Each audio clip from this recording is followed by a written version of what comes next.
예, 여러분 안녕하세요. 또 우리 글쓰기 7주차 공부합시다. 안경 벗고 할게요. 나 눈 좋은데 책 읽을 때만 안경이 필요해요. 돋보기여서. 지난 시간에 우리가 6주차에 지금 비평문 공부했잖아요. 감성문과 비평문의 개념적인 설명하고, 그 다음에 영화 화차를 통해서 비평문의 어떤 실제, 근데 충분하게 보지는 못했던 것 같아요. 그 자료 자체는 내가 이제 이야기를 통해서 어쨌든 개념적으로 감상문과 비평문이 어떻게 같고 다른가를 설명을 했고, 우리가 이제 과제에도는 비평문을 쓰도록 하자. 그리고 영화든 소설이든 또 이제 소설이 아니더라도 어떤 다른 비문학 작품이라도 여러분이 읽었던 어떤 책들 중에서 의미가 있다 싶은 것을 대상으로 해서 자유롭게 써보도록 했었죠. 이제 이번 주차는 소설 두 편, 단편 소설 두 편을, 지난번에는 이제 화차라고 하는 영화를 대상으로 쓴 비평문을 봤으니까 이번 주차는 소설을 대상으로 쓴 비평문을 한번 검토를 하도록 하겠습니다. 그러니까 6주차와 7주차는 이렇게 비평문의 어떤 개념에 대한 설명, 이해, 그리고 실제 비평문들을 통해서 좀 더 잘 알아가는 이런 시간을 갖도록 하겠습니다. 그리고 비평문을 여러분이 잘 써서 내고, 내가 그걸 또 잘 읽고 피드백하고 이런 식으로 비평문을 공부를 하면 될 것 같아요. 자, 오늘 이제 이번 7주차는 내 글이에요. 이게 메시아니즘으로서의 조혜진 소설. 제목이 중요하다고 그랬습니다. 어떤 소설이든 리포트에 리포트 크게 쓰지 말고 제목을 쓰라고 그랬습니다. 제목. 자, 이제 메시아니즘으로서의 조혜진 소설이라고 했는데, 그러니까 이 제목을 통해서 알 수 있는 게 뭡니까? 조혜진 소설을 읽겠다는 얘기죠. 근데 조혜진 소설은 여러 개 있을 테니까 부제로 빛의 호의와 산책자의 행복의 경우 이렇게 이야기했죠. 그러니까 이 두 단편 소설을 읽어보겠다. 그리고 그거 관련된 비평문을 쓴다 이런 얘기죠. 그런데 어떤 관점으로? 메시아니즘으로서, 그러니까 조혜진 소설을 읽을 수 있는 관점은 여러 개씩 있을 수 있겠죠. 그런데 나는 메시아니즘이라고 하는 하나의 관점을 빌어서 조혜진 소설을 두 편을 읽어보겠다라고 쓴 그런 제목의 비평문이에요. 평론이거든요. 내가 쓴 글이고, 이 조혜진 소설은 이제 이렇게 소설집이 있고, 이 글은 여러분이 지금 우리 7주차에 1차시, 2차시, 3차시 세 차례 나눠서 살펴볼 이 글은 이제 내 책, 평론집 소설적 상상력과 젠더 정치학이라고 하는 이 책에 들어 있습니다. 이 글은 이제 4장으로 되어 있어요. 소제목이 1장이라고 합시다. 1장. 경계 밖으로 내몰린 존재들. 이렇게 되어 있는데, 지금 이제 우리 1차 시에는 1장까지만 보도록 합시다. 일단, 기본적으로. 그래서 내가 이제 좀 꼼꼼하게 여러분에게 설명을 해 주도록 할게요. 자, 제일 위에 보면, 내가 늘 우리가 글쓰기 수업이니까 특히 여러분에게 강조하는 거, 글의 외적 형식 중에서 내가 늘 강조하는 게 뭐죠, 여러분? 야, 키가 안 달아. 이렇게. 자, 이거 뭐죠? 들여쓰기. 글 시작할 때, 문단 나눌 때, 이렇게 들여쓰기, 칸 남겨서 들여쓰기 하라고 그랬습니다. 자, 2000년대 한국 소설에서 공동체, 우리 살아가는 이 사회의 관심 밖에 위치한 무력한 개인의 고립을 서사화 이렇게 대상으로 하는 일이 굉장히 많아요.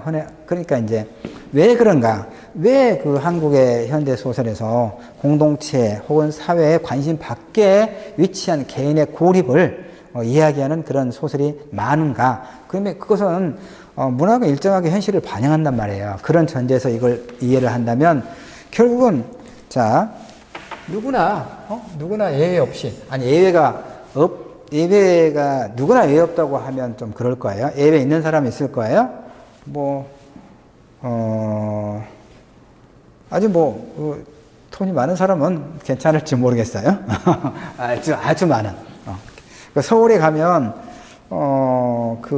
이제 우리가 서울에 한 번씩 가면 여러 가지 이제 보는 것들, 그다음에 뭔가를 보고 어떤 느낌이 다를 수 있는데, 나는 서울에 한 번씩 가서 갖는 느낌이 뭐냐면, 광주에 비해서 서울에 가면 엄청나게 높은 건물들이, 빌딩들이 많잖아요.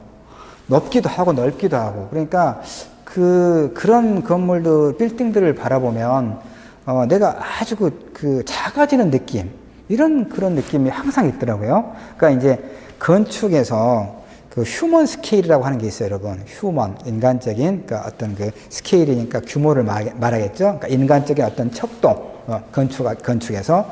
그게 뭐냐면, 높이가 5층, 그 다음에 이제 너비라고 하죠. 그러니까 그 5층 정도의, 높이 5층 정도의 그 정도 너비.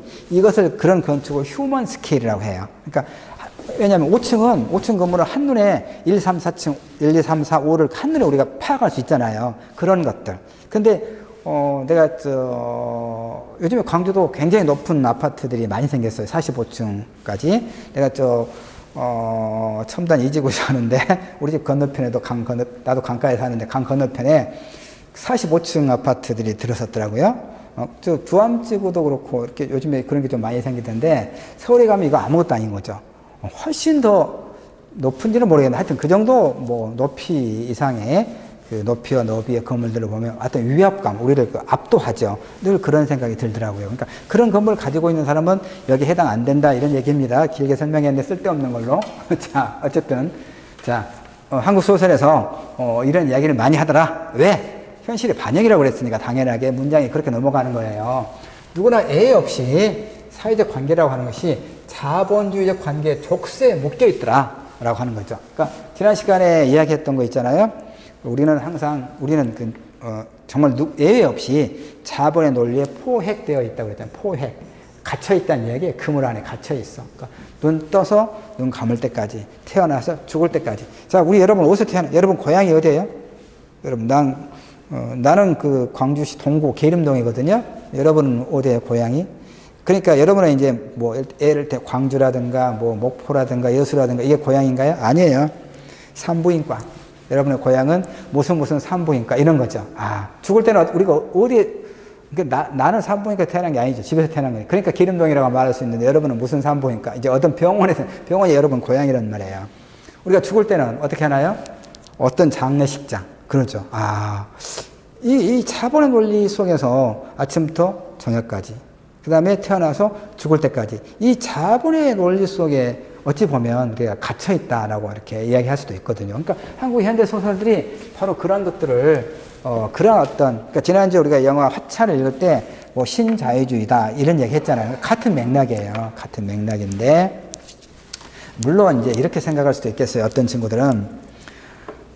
그러면 이 자본주의적인 어떤 구조, 이런 생산 양식, 이런 체제에 대해서, 나는, 굉장히 부정적인 그런 인식을 갖고 늘 비판적으로 이야기한다라고 어느 정도 조금, 마땅치 않아 하는 친구들이 있을 수 있어요.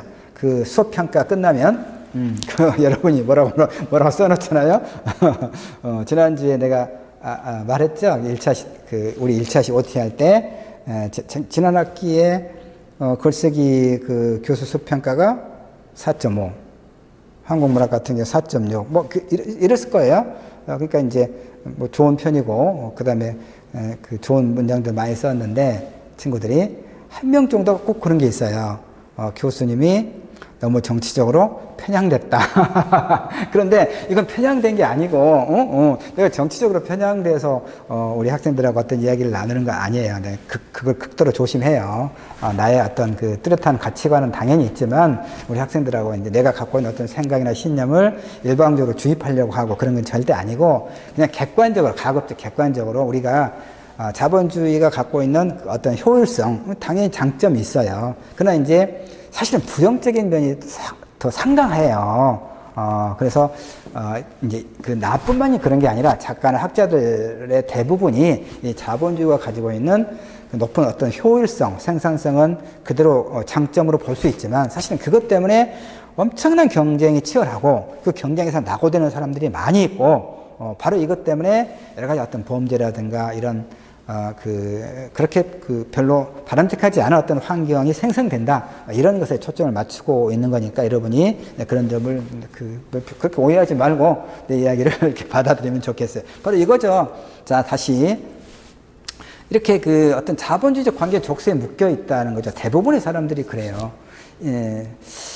그래서 자율성에 근거한 행위 가능성이 체계적으로 소멸하고 있다. 좀 어려운 말이죠. 이것도. 이 말의 의미는 이거예요.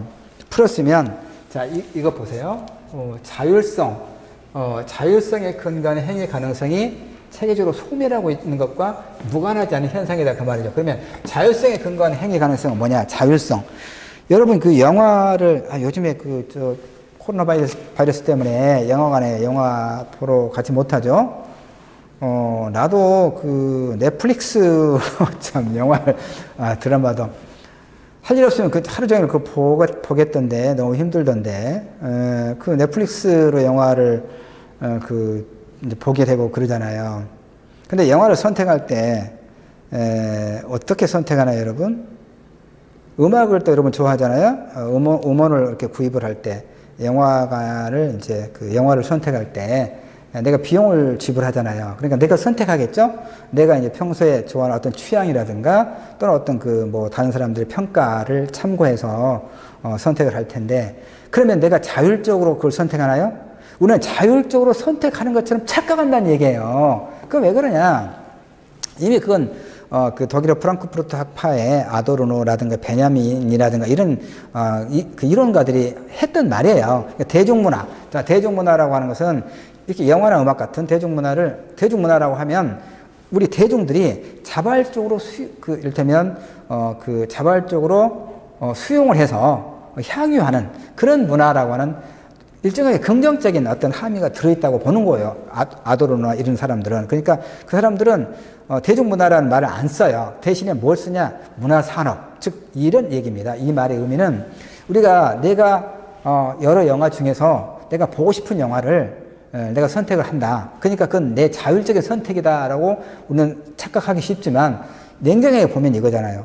그 영화를 또 음악을 자본가들이 이를테면 빅데이터를 통해서 어떤 영화를 만들면 이 시대에 사람들이 지갑을 열어서 이 영화를 볼 것이다라고 하는 이런 치밀한 연구에 의해서, 분석에 의해서 이를테면 그 사람들이 지갑을 열고 볼 만한 영화를 만든다는 얘기예요. 음악을 만들고 그 중에서 우리는 선택할 수 있을 뿐이다. 그런 얘기. 알겠죠? 무수히 많은 이 색상 중에서 우리가 갖고 있는 언어는 빨주노초 파남보 7가지밖에 없잖아요. 그것과 같은 거. 그러니까 우리는 결코 자율적인 선택이라고 말할 수는 없다라고 하는 것이 이제 프랑크푸르트 학파의 학자들의 그런 문화산업이라고 하는 논리의 어떤 전제가 되거든요. 바로 그거라고 나는 봐요. 그래서 이 자율성에 근거한 행위 가능성. 그러니까 내가 이 자본의 논리 속에서 우리 개인은 자유의, 이를테면 나의 어떤 선택지가 그렇게 많지 않다는 의미가 되는 것이고, 그나마 그 선택지도 주어진 어떤 조건 속에서 내가 선택할 뿐이다 라고 하는 그런 의미죠. 근데 사실은 그러면 어떤 체제나 사실은 그럴 수밖에 없지 않겠어요? 그런 면은 분명히 있죠. 그래도 불구하고 우리는 어떤 이런 현실에 처해 있다라고 하는 거예요. 특히 이 두 소설의 인물도, 이제 소설의 인물들은 이런 거죠. 이것도 지난 시간에 내가 이야기했던 거잖아요. 97년 IMF 위기를 극복하는 하나의 과정에서 비정규직 노동자들이 양산되고, 그다음에 고용의 위기, 경제적 불안이 일상화됐다라고 하는 거. 지난 시간에 그러니까 이 어떤 그 이야기 흐름이 같은 거예요. 영화나 소설들이 이런 상황 속 일상적인 어떤 삶의 위기, 이런 위기를 영화든 소설이든 반영하는 거예요. 그래서 이제 이렇게 보면 우리 이제 이걸 97년 체제라고 보통 학자들이 많이 이야기하더라고요. 이름 붙이기 좋아하는 사람들이. 이 IMF 이후에 이런 그 일상적 삶의 위기에 처해 있는 체제를 97년 체제라고 보통 이야기하는데, 그럼 우리 삶은 지금 어떤 상황에 놓여 있느냐? 무한 경쟁에서 살아남기 위한 어떤 경제적 생존. 그렇죠. 심각하잖아요. 경제적 생존. 그 다음에 무차별적인 과시가 지배하는 공간에서 살아남기 위한 사회적 생존. 이게 최근에 이제 그걸 워라벨이라고 하던가? 그건 아닐 수도 있겠는데, 어쨌든 어떤 얘기냐면, 코로나 바이러스와 같은 이런 위기, 재난 상황에서는 사실은 그 사회적 양극화가 더 심해지거든요. 더 심해져. 그러니까, 젊은 세대에서, 비혼주의자가 늘고, 결혼을 늦추고 결혼을 해도 아이를 한둘 정도만 하나 정도만 갖는다거나 아이를 갖지 않겠다라고 결심하거나 이런 이제 현상이 더 많아지는 가장 중요한 이유 중에 하나가 뭐냐면 아파트를 살 수가 없다는 얘기죠. 정상적인 방법으로는 아파트를 살 수가 없다는 거. 그러니까 그러면 내가 그야말로 부모 덕을, 보통 우리가 아빠 찬스, 엄마 찬스, 부모 덕을 본다면 모를까. 그렇지 않은 상황에서는 내가 대학을 졸업하고 취업을 해서 성실하게 열심히 일해도 내 수입 가지고는 번듯한 아파트 하나를 살 수 없다. 그러니까 결혼을 하지 못하거나 포기한다는 얘기죠. 안 하거나 못하거나 이런 상황이라고 하는 것인데, 바로 이제 이런 어떤 현상들이 있는 한쪽에서, 그러니까 어떤 현상이 빚어지느냐. 그러니까 결혼을 포기하고 아파트를 살 수 없다는 그런 절망감 때문에 오히려 아르바이트를 해서 한 6개월, 1년 모은 돈을 가지고 해외여행을 간다거나 이런 현상이 빚어진다는 얘기예요. 아니면 또 이제 최근에 뉴스가 바로 그거였어요. 백화점 명품관에서 정기 세일을 한다고 하니까 뭐 백을 하나에 1,000만 원 넘어가는 핸드백을 이를테면 대폭 할인해서 한 500만 원대 판다고 그러니까 사람들이 엄청나게 줄 서 있어서 백화점 문이 열기를 기다렸다가 셔터가 올라가자마자 뛰어가는 진풍경이 벌어졌다. 그게 이제 젊은 층이 많더라. 이런 뉴스를 봤거든요. 바로 이 얘기예요. 과시적인 어떤 지금 도로를 운전하다 보면 외제차가 굉장히 많이 늘었어요. 근데 실제로 그런 뉴스도 있더라고요. 한 달에 수입이 200만 원밖에 안 되는데 뭐 BMW를 굴리고 있다는 얘기죠. 어떻게 그게 가능한가? 그냥 리스를 해가지고. 그러니까 다른 어떤 여유가 없으니까 자동차라도 고급차. 왜 그럴 수밖에 없어요. 내가 신세계 백화점 건너편 이제 물리치료실 몸이 좀 아파서 일주일에 한 번씩 가서 8층이니까 7층이니까 내다보면 한 번씩 보면은 백화점으로 들어가는 차들이 진입로가 2개예요. 하나는 그냥 보통 차가 가고 하나는 고급 외제차가 가서 그걸 뭐라고 하죠? 사람들이 알아서 주차해주는 그런 시스템. 그러니까 내가 K5인데 K5를 몰고 가면 주차해달라고 하면 해주겠어요? 안 해주겠죠? 나 맞을지도 몰라요. 그러니까 애초에 그 길 안 가고 내가 알아서 주차하겠죠. 바로 이제 그러니까 고급차를 탄다는 얘기죠. 이런 것이 이제 과시적 소비죠. 이런 사회적 그런 공간에서 이 과시가 지배하는 공간에 살아남기 위한 사회적 생존. 그 다음에 또 하나 이 질병과 죽음을 넘어서 오래 살고자 하는 생물학적 생존이 지배하는 이런 시대가 우리가 마주하고 있는 시대다라고 하는 그런 진단이죠. 그래서 지금 이 시간에 이제 우리가 살피려고 하는 이 조혜진의 두 소설, 빛의 호의와 산책자의 행복에 그려진 이제 이 인물들의 모습이 그러한 사정과 밀접하게 연결되어 있다. 내가 서론 부분을 항상 이렇게 좀 강조해서 많이 설명을 하죠. 왜냐하면 서론 부분에서 설명을 많이 하면 그 다음에 소설의 어떤 줄거리라든가 주제의식을 설명하기가 굉장히 간단하면서도 효과적으로 전달할 수 있기 때문에 앞부분을 좀 많이 이야기합니다. 그런데 이제 이 두 소설에서 조혜진의 산책자의 행복과 빛의 호의 단편 소설이거든요. 200자 원고지로 한 100장 정도 되는 짧은 소설들인데 이 소설의 인물들이 현실의 압력으로부터 어떤 어려움이 있을 거 아니에요. 이 현실의 어려움으로부터 이제 문학 평론이니까 이게 수사적 표현이에요. 그 고통 너머로 이동할 수 있는, 그러니까 이 당장에 마주하고 있는 어떤 현실적 어려움으로부터 그걸 극복하는, 벗어날 수 있는 이제 그런 얘기죠. 그런 힘이라든가 계기가 뭐냐와 관련해서 내가 읽을 때, 이 조혜진 소설 두 편을 읽을 때 나는 이제 메시아가 구원자죠, 구원자. 그런 구원의 어떤 역할, 구원자의, 그러니까 누군가의 어떤 도움이라고 하는, 구원이라고 하는 그런 것들이 이 고통의 압력으로부터 벗어날 수 있는 하나의 계기 내지는 동기가 되더라. 그래서 그런 메시아니즘적인 그런 어떤 어떤 이론 체계, 이걸 좀 빌어서 조혜진의 두 소설을 나는 분석한다. 이런 얘기가 이 서론에 있는 거예요. 우리 학교에, 이거 지난 학기에 비대면 수업이어서 이번 학기도 그렇지만 학교를 내가 어쨌든 한 번씩 오고 그러는데 오늘 와보니까 이게 사라졌더라고. 그치, 여러분? 우리 도서관 앞에 이게 사라지고 내가 딱 찍어놨는데 하여튼 요건 말고 이렇게 더 예쁜지 어쩐지는 모르겠지만 변화됐더라고요. 자, 요걸 왜 했냐면 뭐 다른 게 아니고 그 뒤에 볼까요? 저 위에 볼까요? 이제 베냐민도 그 아도르노와 함께 독일의 프랑크푸르트 대학의 교수들인데 이제 그 비판 이론가들로 세계적으로 유명한 사람들이고 번역된 책들이 우리도 많거든요. 그래서 주로 이제 뭐 철학과나 뭐 사회학과 이쪽에서 이제 이 사람들의 뭐 이론이나 공부를 많이 합니다. 그래서 베냐민은 이제 이렇게 이야기해요. 그 미약한 메시아주의, 작은 그런 의미가 되겠죠. 그러니까 이제 발터 베냐민이 말하기를 이제 어떤 이야기를 하냐면 그 구원이라고 하는 거, 구원의 실현이라고 하는 것이 위대한 메시아는 이제 뭐 성서에서 보면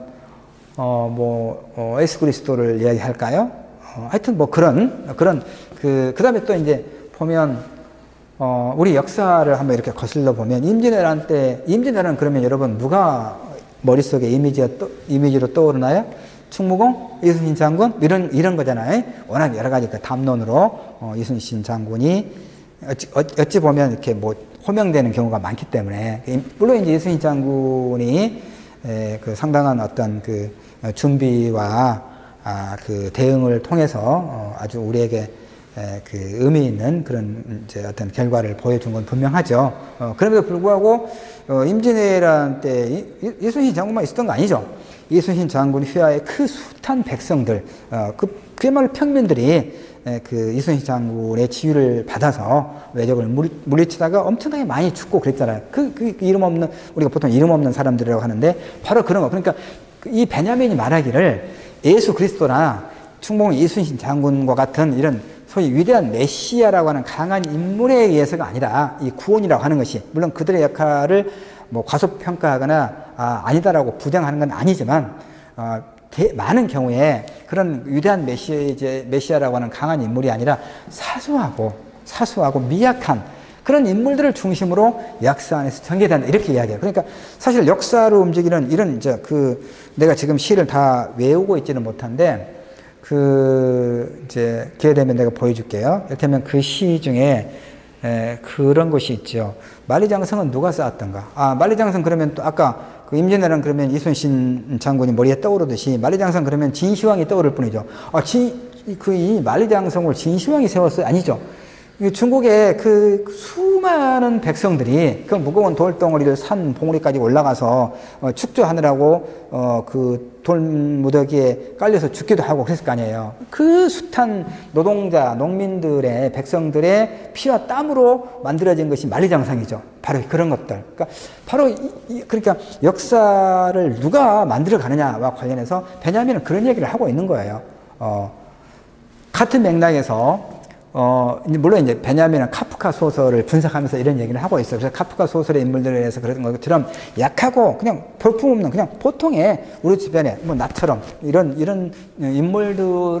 인물들에서 구원의 희망이 있다고 이야기하거든요. 그러니까 나는 요 얘기를 갖다가 조혜진 소설 두 편을 분석을 하면서 그 빛의 호의와 산책자의 행복에 들어있는 그 인물들이 일정한 어려움에 처해 있는데 그 어려움을 극복하는 데 있어서 바로 이런 어떤 위대한 어떤 인물의 도움이 아니라 그야말로 미약한 주변에서 볼 수 있는 누군가의 내민 손, 그것이 그들이 살아갈 수 있는 하나의 어떤 힘이 되었다라고 하는 그런 이제 맥락에서 이 두 소설을 내가 읽는 거예요. 알겠죠? 그러니까 다시 평론으로서 글쓰기의 양상으로서 본다면 이 첫 번째 1장의 서론 부분에서 크게 두 가지 내가 이야기를 하고 있어요. 어떤 이야기를 하고 있냐면 우선은 이 평론에서 대상으로 하고 있는 분석의 대상으로 하고 있는 작품이 어떤 작품이다. 즉 조혜진 소설 빛의 호의와 산책자의 행복이다. 그런데 지금 1장에서 그 소설들에 대해서 그것만 이야기하고 있지 이를테면 주제의식이라든가 줄거리는 전혀 언급하고 있지 않잖아. 이 글로 본다면. 그래도 불구하고 1장에는 이 두 소설이 이를테면 그 주제가 무엇인가, 무엇에 관한 이야기인가를 어렴풋하게 다른 이야기를 통해서 우회로를 통해서 이야기하고 있죠. 그것은 뭐냐? 이 두 소설의 인물들이 이 자본주의적 생산 관계 속에서, 이 자본의 논리 속에서 무언가 어려움에 처해 있다. 근데 그 어려움을 극복하는 데 있어서 어떤 위대하거나 어떤 인물이나 구원 그런 도움에 의해서가 아니라 그냥 주변에 누군가의 그 선한 의지, 이런 어떤 그 보통 그런 사람들의 그 어떤 손 내미는 이런 연대의식을 통해서, 그러니까 이 사람들이 그런 소설의 인물들이 그런 어려움에서 이겨나가는 하나의 어떤 계기로 삼고 있다. 그래서 이제 베냐민이 말하고 있는 소위 이제 미약한 메시아주의라고 하는 이런 어떤 이론을 빌려서 이 조혜진 두 소설을 읽어가고 있다라고 이 서론 부분에서 이야기를 하고 있죠. 그러니까 여러분이 만약에 여러분의 이제 비평문을 쓴다면 이제 첫 도입부에는 이 글의 대상, 이를테면 영화 비평문이라면 어떤 영화인가, 뭐 소설이라면 어떤 소설인가, 그 다음에 그 영화나 소설, 소위 텍스트가 무엇에 관한 이야기인가를 간략하게 서두에서 제시해 줄 필요가 있겠죠. 그 다음에 바로 이제 이런 걸 우리가 활용을 한다면, 지난번에 영화 하차와 관련된 비평문, 그 다음에 오늘 2주차에 보고 있는 이 네 평론을 좀 활용을 한다면 그 텍스트를 분석하거나 그 주제를 이해하는 데 있어서 필요한 게 뭐였죠? 공통적인 것이 이를테면 신자유주의면 해가 잘 안 도는 것 같아. 신자유주의 이런 어떤 그 자본의 논리, 이런 자본의 논리 속에 포획되어 있는 사람들의 삶의 어떤 한 양상들을 영화와 소설들이 그려내고 있다. 이런 전제가 있죠. 이런 것들이 그 여러분이 텍스트를 본격적으로 분석하기 전에 서두 부분에서 일정하게 언급을 해주면 상당히 좀 좋겠다는 생각을 하기는 합니다. 그러면 여기까지 해서 1차 시는 마치고 잠시 쉬었다가 2차 시 바로 또 연결해서 읽어 나가도록 하겠습니다. 자, 쉬도록 하죠. 고맙습니다.